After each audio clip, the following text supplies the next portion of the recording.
Investing in real estate in DC. Let's talk about 3 things that you need to know in this video. I have had a lot of calls lately for people who want to invest in property in DC. Word is out, our market here is strong, and even through economic downturns, nothing happens here, it just stays strong. Year over year, we've seen interest rates go up from 3.5% to 8%. And our prices are still higher. And that's because there's a lot of cash in this market. A lot of people that will come in with very, very high 50 to 60% down payments or do all cash. And that just helps support the prices and keep them where they are. Things just don't go sliding down and down and down. So I'm Melissa Terzis, DC Real Estate Mama. This is my channel. We talk about all things real estate in DC here. And I have a lot of videos on the channel too that will help. We're gonna kind of talk about them today. So investing in property, what should you know? Well, what do you want to prepare if you're going to invest here? The first thing is don't get too far ahead of yourself. I've had a lot of people contact me who want to invest here, and then once I explain everything to them, they either ghost me or they just decide like, okay, we're not going to do it. So you really need to do some prep work, I think, before you get on the phone and call me or call another agent. You really have to kind of figure out if this is what you want to do.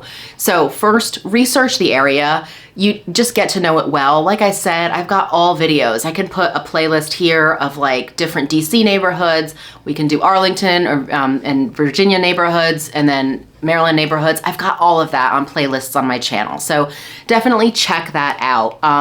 The DC area, also called the DMV, metro area, includes the actual city, the suburbs, and then like urban areas kind of in between. And I have a lot of information, like I said, on all of these different areas. So definitely check those out. When people come to me wanting to invest but have no idea where, I honestly can't help them much. Like, this is not a decision that I can make. It's a decision that you have to make. And it's really hard for somebody to come to me and say like, should I invest here or anything like that? So second, you got to develop an idea of the profile of renter that you want. When I say develop a profile, I mean, who are you generally hoping to provide a home for? Are you looking, is your idea like a single professional? You're thinking like a 1-bedroom condo in the city and near all the stuff? Or, you want to be near public transportation because your profile of your person, you're not gonna have parking, so they're not gonna drive, they're gonna need public transport. Or more, you thinking maybe you want like a dual income couple, like maybe, something like a 1-bedroom den or 2 small bedrooms, condo like that. Or would you rather have like a single family house? Like maybe you want a larger house because you're a family and you're gonna move here someday, and that's gonna be the house that you live in, and so you're thinking the investment is better because also maybe a family is like more of a stable tenant in a way, like they get kids enrolled in school and they're not gonna just up and leave sort of mid-lease or anything like that. So these are all things that you want to think about. And so understanding really your own ideas about being a landlord and what that entails to you is, it could be a wildly different experience depending on like which way you go and who you're essentially trying to provide housing for. If you want my opinion on this, I'm going to give you a concrete example. Let's say that you want to spend $800,000. That's what you have in your budget to spend on this investment property. There's 2 ways you could go with this. Like, you could just get a house that has multiple bedrooms and spend 800 or close to the 800, whatever that is. And maybe that will, like I said, be a house for you that works down the road, and you'll have a family in there. Family might be more stable in your opinion because they put kids in school and they're not going to want to rip them out or break a lease or anything like that. They tend to like set down roots. Or you could buy 2 different 1-bedrooms, right? For maybe $400 each. Now, the price per square foot that you're going to get on the single family house is going to be a lot lower than the price per square foot of the condos, right? Like, those condos are probably going to rent for anywhere between like $200 to $2,200 each. So that's like $4,400 in rent. The single family house, like, you might be able to get over $4,000, but it just depends on the house, the location, and all of that. Like, I've seen single family houses that are like low 3,000s all the way into the 5,000s. It just depends on space and everything. So those are just things to think about, is like, how much money do you have and how far do you want that money to go? And do you want to spread out a portfolio of 2 different rentals as opposed to just having one house that you have?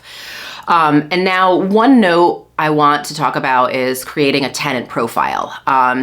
This doesn't mean you can violate any fair housing laws. You can't sit here and say like, okay, I will not rent to people who are green, right? Like I won't rent to Gumby. I won't rent to people who are green. I won't rent to people who have this like child or whatever or a disability. You can't do that. There's fair housing, there's protected classes, there's national protected classes, and then there's also local jurisdiction protected classes. You have to know what all of those are. We can talk about that and just make sure that anything that kind of in your profile or your idea of who you're looking for to rent your place does not violate any of that, right? So that's that. Third, you want to connect with an investor-friendly lender as soon as possible.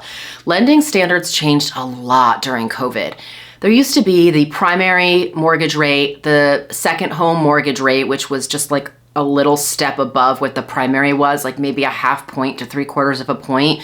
And then there was the investor situation.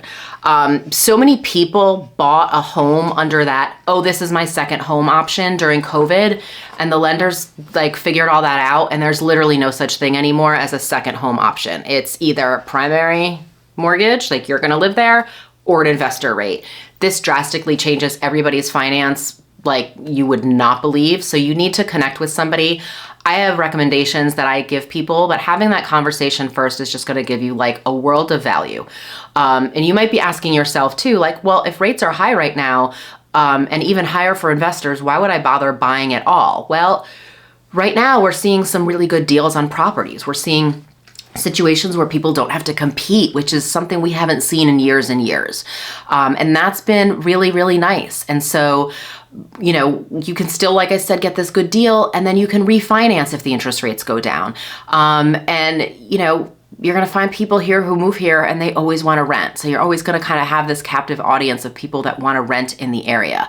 So you don't really want to find yourself in competition with somebody that's going to be a primary buyer for their family that's going to live there, because they're just going to go to a higher price. They're going to compete way harder than you are for an investment property, because to them, there's other pieces of this. It's not just the financial. Their family's going to live there. Their kids are going to go to school in this district, and they are going to fight hard to get the house, which means they're going to escalate. And as an investor, you're not going to want to do that. So, you know, sort of regardless of what interest rates are doing and how the market kind of looks for investors, you want to buy at a time where other people aren't buying. Now, investing in DC area property. Melissa, what are the up and coming areas? Okay, so another question that people ask me is about that, up and coming. Repeat after me. There is no such thing anymore as an up and coming area, okay? There is no such thing in this area at all. It is highly dense here. It is very saturated with people, with houses. Everything has been built over and over again. Houses get torn down and rebuilt. There's just no like up and coming area. There's always new construction projects in the works, but there's like not a lot of neighborhood infrastructure there to support that. And so like, is it up and coming? Well, you know, the jury's out. Like, it's really hard to, you know, figure that out unless you want to be the pioneer, go live there, feel like it's in the middle of nowhere, but it may take 10 or 15 years to sort of grow the neighborhood around you. Please just get the whole idea of up and coming out of your head. People have been doing this for years and years, trying to figure out what up and coming was. And I mean, even when some of these areas were in transition and people were looking at them, they don't necessarily translate to a good investment, right? Like, there's likely to be a decent level of crime. That's just fact in this area. There's likely to be subpar schools, which means you might, you know, cross out a whole contingent of people that might have been interested in your property because they're not able to send their kids to those schools. There might be a lack of shops, a lack of amenities. They don't always make great investments, right? So if you're an absentee landlord, you're also going to have to potentially deal with things that you're going to have to deal with in transitional neighborhoods, right? Like, there might be damage to the outside of your house. Your tenants' cars might get vandalized. Like, whatever that happens in like the up and coming and transitional neighborhood, you're going to have to deal with that. And it's not pleasant, especially trying to deal with it from afar if you're not local. People will endure that because if they're buying, they'll endure it, but not when they're renting. When they're renting, they want to be in the best area possible. And let's talk about that next. So, investing in DC, where should you buy? Well, people always ask, should I go to Maryland or Virginia or buy in DC? And so again, this is going to boil down, like, you're going to have to go back to the profile of the person that you kind of want to have as your renter. Do you want to have somebody that's, you know, in the city, young professional working in the city, put them near the stuff, right? Like you want to invest near the stuff. Virginia has way more corporate headquarters and generally more businesses than Maryland. And so Maryland isn't really considered as business friendly. So you don't see people that are saying, well, my job's in this part of Maryland and I have to commute to there. So, but somebody renting in Maryland will rent there because the schools are excellent, and they'll do it for the schools, the access to public transportation via metro and the green space.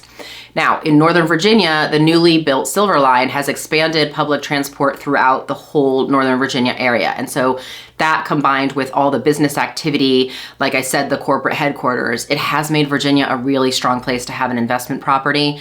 When Amazon made that announcement, people were like, phones were off the hook ringing with people saying they wanted to invest there. That's just how people's minds think, right? And Amazon's now cut back all of this staffing projection that they had. But, you know, there's still a ton of other corporate headquarters in the Northern Virginia area. And so it is a strong, I mean, prices have stayed strong. And so that's something to factor into your decision as well.